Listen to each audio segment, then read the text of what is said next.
All right, hello and welcome. So, you're thinking about buying a home in New Jersey. That's awesome. But before you get to the really fun part, there's this document, the Buyer Agency Agreement. Yeah, it can look a little scary at first, but trust me, understanding what's inside is absolutely key to a successful purchase. So, let's do this, let's dive in and decode it together. What we're going to be looking at here is the official standard form agreement that comes straight from the New Jersey Realtors. So, this is the real deal. By the time we're done, you'll know exactly what you're looking at and, more importantly, what you're signing. Okay, so picture this. You found an agent you really click with. You're all fired up, ready to start touring homes, and then, bam, this official-looking multi-page contract shows up in your email. I get it, it can feel like hitting a speed bump. But really, this isn't a roadblock. It's the official starting line of your professional partnership. So, what is this thing at its core? It's actually pretty simple. Think of it like hiring a personal trainer for your house hunt. It's a legal contract that says you're officially hiring a specific real estate brokerage to be in your corner, working exclusively for you to find and lock down your new home. Here's a quick look at our game plan. First, we'll nail down what this agreement really is. Then, we'll talk about that exclusivity thing.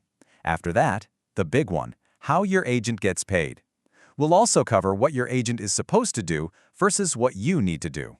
And finally, we'll get into some of the trickier situations that might pop up. All right, Section 1. So what is this agreement really? Well, this is all about making things official and clearly defining the professional relationship between you and your agent.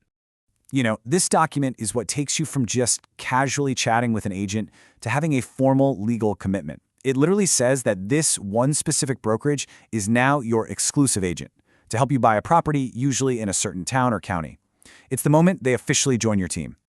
And that word exclusive is super important. It leads us right into our next point, the exclusivity commitment. Let's break down what working together actually means when you sign on that dotted line. See, this is a two-way street. When you sign, you're committing to work only with this one broker for your search. That means you can't have other agreements going on.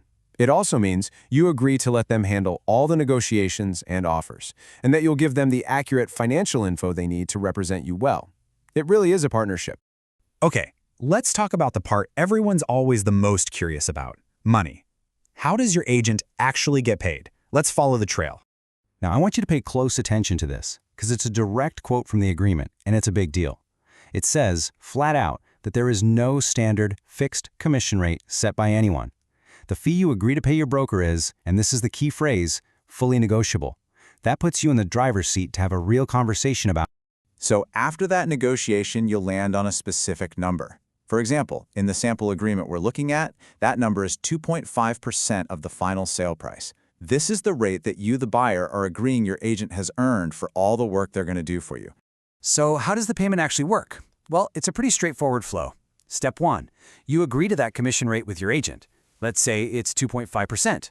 Step 2, the seller of a home usually offers to pay a commission to the agent who brings the buyer. Step 3, whatever the seller offers gets credited towards the amount you owe. And Step 4, if there's any difference, you're responsible for making up that shortfall. And this is the absolute key takeaway here.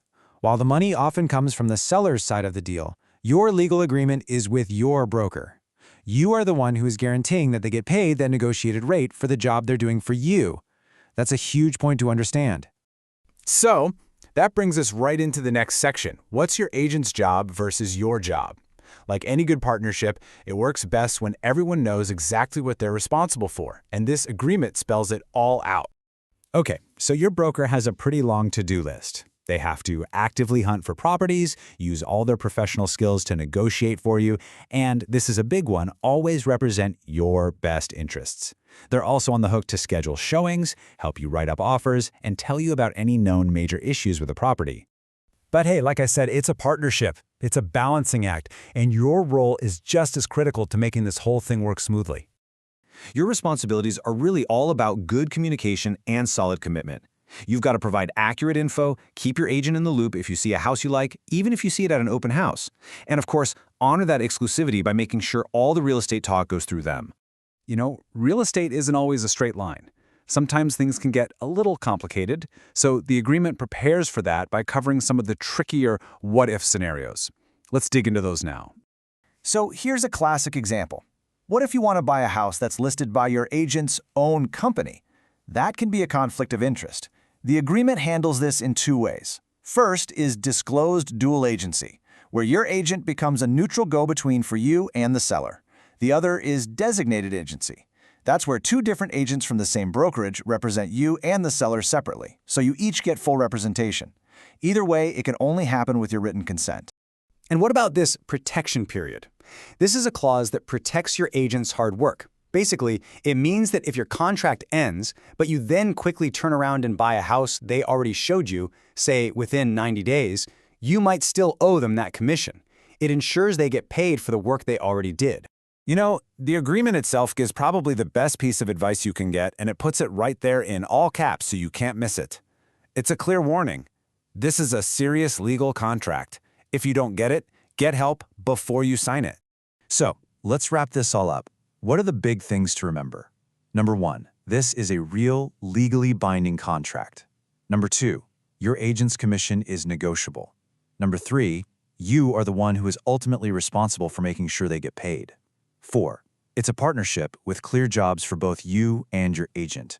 And 5, and this is the most important, read everything and ask questions about anything you don't understand before you sign. Look, at the end of the day, this agreement isn't some obstacle you have to get over. It's actually the foundation for a really strong, clear, and successful relationship with your agent. So the real question isn't whether you have to sign it. The real question is, now that you understand it, are you ready to use it to build that powerful partnership?